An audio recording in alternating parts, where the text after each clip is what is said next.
করেছে তাদেরকে বলেছে তোমাদের কিভাবে ছাত্রত্ব থেকে আমরা দেখবো, কিভাবে তোমরা হলে থাকবা সেটা আমরা দেখবো। এভাবে নানানভাবে হুমকি ধমকি দিয়ে সেখানে শিক্ষার্থীদের আটকে রাখা হয়। সেই দিনের ঘটনা আমরা দেখেছি। তারপরে আজকে আমরা দেখছি সেই শিক্ষার্থীরা যারা সেদিন সাধারণ শিক্ষার্থীদের যৌক্তিক আন্দোলনে যারা নামতে চেয়েছিল তাদের উপর তারা আক্রমণ করেছিল, তারা এখন আমাদের সাথে ক্লাস করছে। আমরা বলতে চাই এই যে ক্যাম্পাসে আজকে যারা খুনি, যারা সন্ত্রাসী বাহিনীর এত বছর 16 বছর শেখ হাসিনার সরকার আমাদের দেশে যে বর্বর একটি শাসন কায়েম করেছিল, সেই শাসনকে বজায় রেখেছিল ক্যাম্পাসগুলোতে তার ছাত্রলীগ বাহিনী। সেই বাহিনী ক্যাম্পাসে নানানভাবে ছেলে মেয়েদের নিপীড়ন করেছে, সিট দখল করেছে, সিট বাণিজ্য করেছে। আমরা বলতে চাই সেই সিট বাণিজ্যকারী, সেই সন্ত্রাসী বাহিনী আজ আবার ক্লাসে ফিরে এসেছে।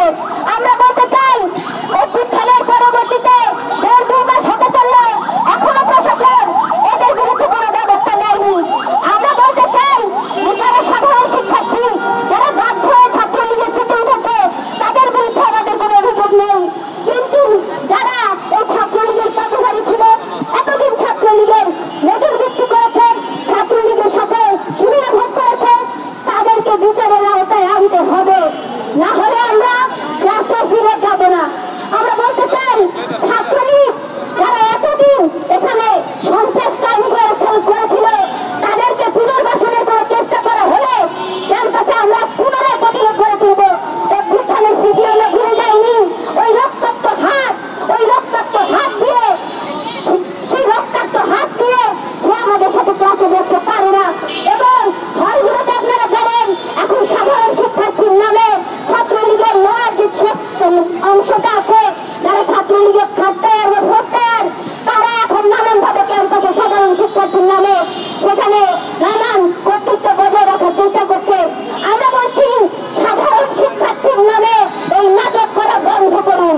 সাধারণ শিক্ষার্থীর নামে নিজেদের এজেন্ডা বাস্তবায়ন করার চেষ্টা করবেন না।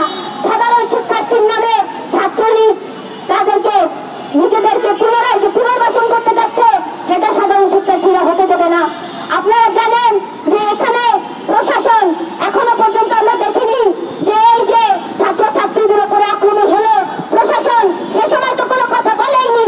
সে সময় যে শিক্ষকরা, যে প্রক্টরেরা, যেই হল সুপাররা, যে অধ্যক্ষরা চুপ ছিলেন বা নানানভাবে শিক্ষার্থীদের হুমকি ধমকি দিয়েছিলেন, তারা এখন ক্যাম্পাসে বহাল তবিয়তে আছে।